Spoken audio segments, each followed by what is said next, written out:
The thing that I liked the most early on was blues music. My grandfather, if I would sit and play rhythm guitar for him for a couple hours through gospel songs and old country songs, then he would turn the guitar flat in his lap, tune it to open E or open D, and play it with a pocket knife. And that was my reward for dealing with, 2 hours of country and gospel songs. And that, I became obsessed with that really early on.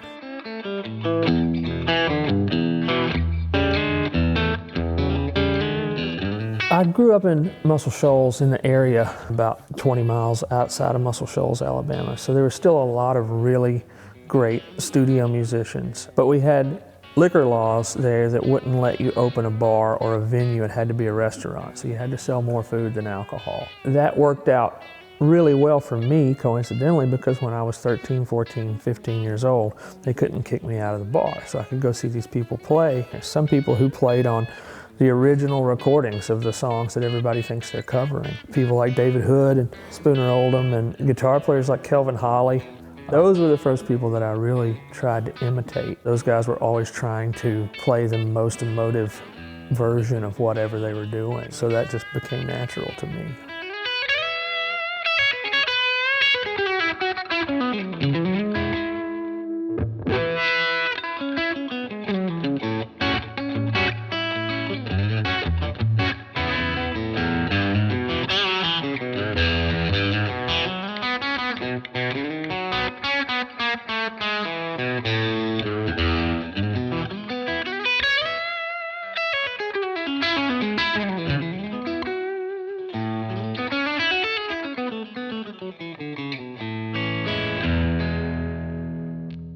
Once I learned that people made a living playing the guitar, it was done, it was over.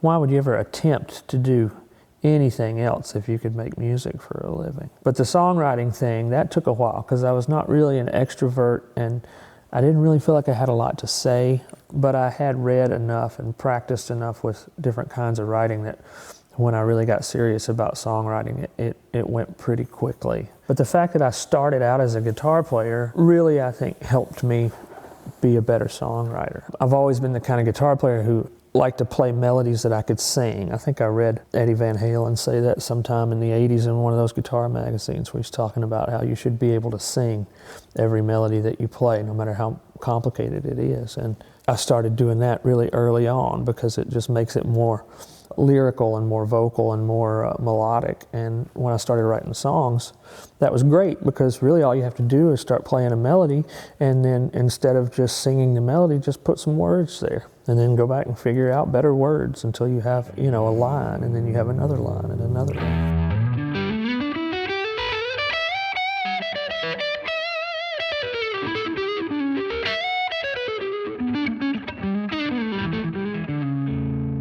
The Drive-By Truckers gig was the first thing that came along that seemed to fit the bill of what I wanted to do.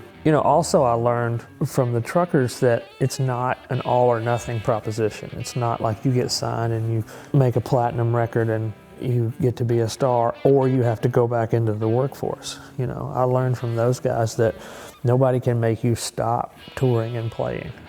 Nobody can make you stop. I learned to speak my mind in my music, and I learned not to be afraid to sing things that didn't paint me in the best light.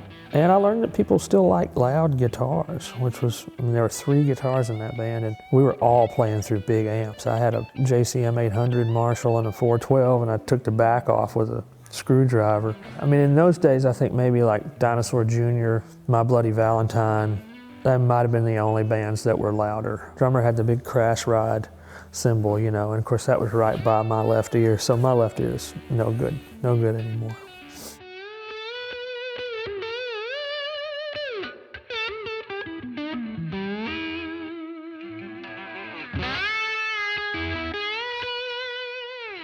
I was a little bit anxious about going out on my own. It wasn't really a decision that I made. I got kicked out of that band because I was drunk all the time.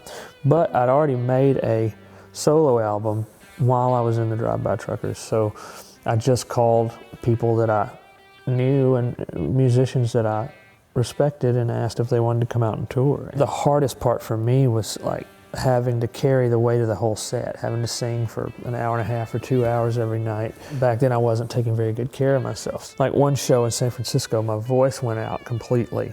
And we still had, 20 minutes or so that we had to play. So we just started playing like meters covers. And then my amp went out, like a tube blew or something. I was like, oh my God. So I plugged direct out of my pedal board into a direct box and went into the board and played for another 2 or 3 songs like that. This is the worst tone you could imagine. But then that night, somebody broke into our van and stole a bunch of guitars and drums and stuff. And we get up the next morning and the drummer quits. And this was in the middle of 2.5 month tour all the way around the country. The drummer quits. He comes up to me while I'm on the phone with the cops filing the police report, asked me for a $100 advance. And I was like, whatever, dude, let me go to an ATM. I got him $100 and he used that to get a cab to the airport.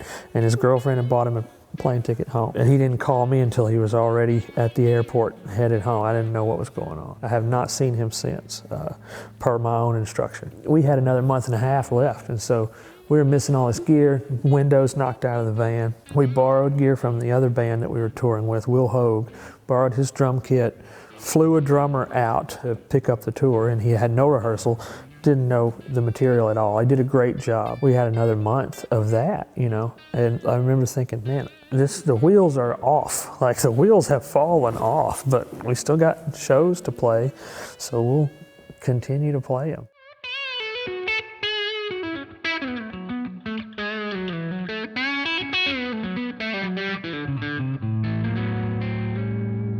I think if I have a style of guitar playing or individual way of approaching the instrument, it probably came out of following the right mistakes. I think I started off imitating, like everybody does, and I was way into Eric Clapton for a long time when I was like 10, 11, 12, 13 years old. But then I got obsessed with like country players, and started listening to Jerry Donahue and Danny Gatton. I spent a lot of time obviously with Duane Allman and Ry Cooder and Lowell George and Sonny Landreth and Bonnie Raitt. That sort of thirst for as much knowledge, as much relevant knowledge about guitar playing that I could get, being the kind of person who's naturally curious, probably helped me develop my own style as a player more than anything else. I can't do Eddie Van Halen or Chet Atkins justice, but I can find something in between the two. If you play something weird enough for nobody to know where your influences came from, then you have a style all your own.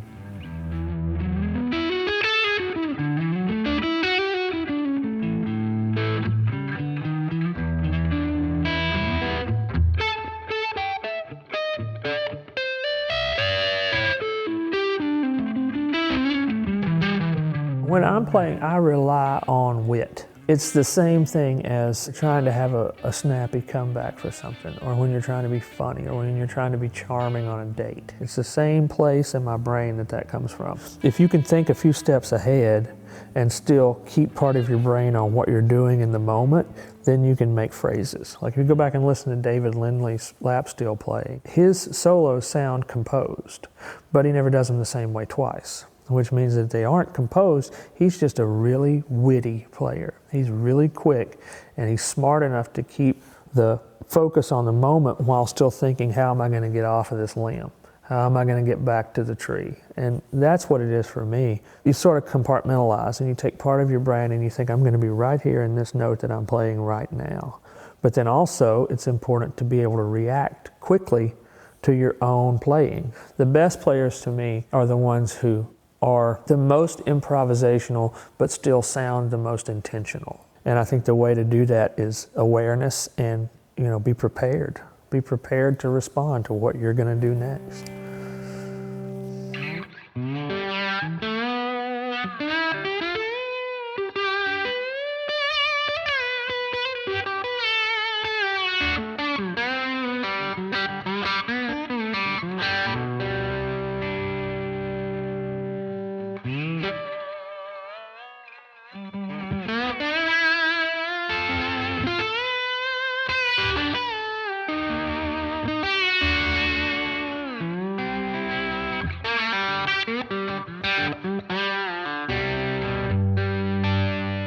I think the first pack of Ernie Ball Slinky 10s that I had were on my first electric guitar when my uncle gave it to me. I've got it right over there. It's Electra MPC. I had the built-in effects cavities with the little, that had toggle switches so you could turn on the effects, and you could take them out and switch them out with other effects and stuff. That's what I have used on electric guitars ever since. We're looking at like 32 years of the same strings. I remember reading the back of the pack and all the names, and I remember a few years ago when I saw my name on the back of the pack for the first time. It was an extremely exciting moment. Like, I posted a picture. And my buddies do that on Twitter too. Every few months I'll see some guitar player like, I'm on the pack of strings, I'm on the pack of strings. It's really exciting because it was one of those things that you sort of memorize when you're a little kid. Who's on the back of this pack? Who's playing these?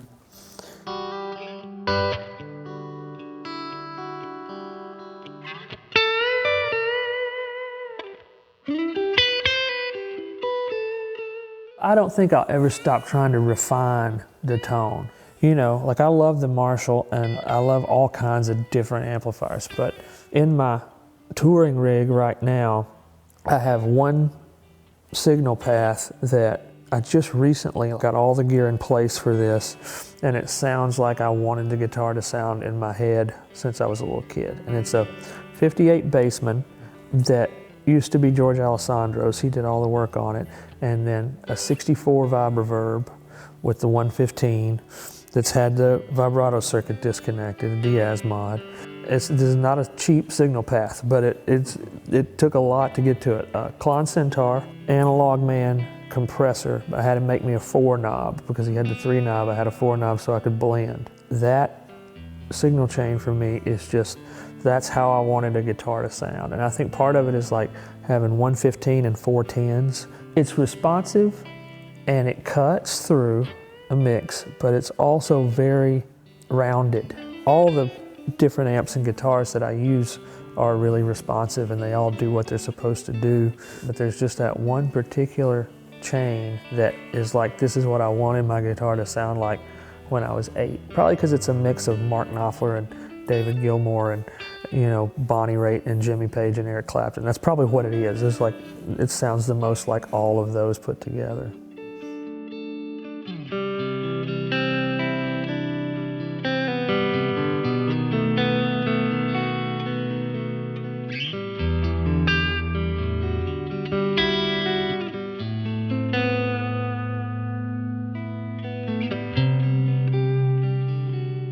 And the thing to me that's magic is, like, when I was a kid, I was playing like crappy copies of this guitar, and this is my guitar now. And I don't have to ask anybody's permission. I can just go play it whenever I want to.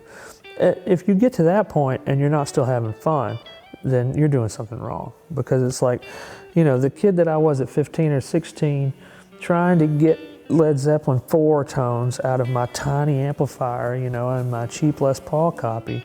Now I have the big Marshall and a real 1959 Les Paul, and that to me is enough to keep me interested in all of it. It's like you have what you dreamed of having as far as the gear and the ways to play and the ways to get those sounds.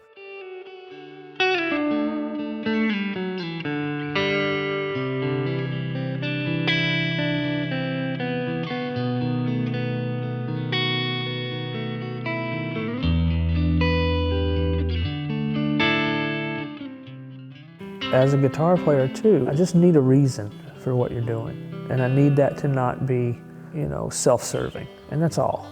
That's all I need for somebody to be a good guitar player. I don't need you to have a lot of technical ability or be in tune. I just want to feel like you're trying to tell me something rather than you're trying to show me something, I want it to feel like communication rather than display. And I think that's kind of at the core of honesty.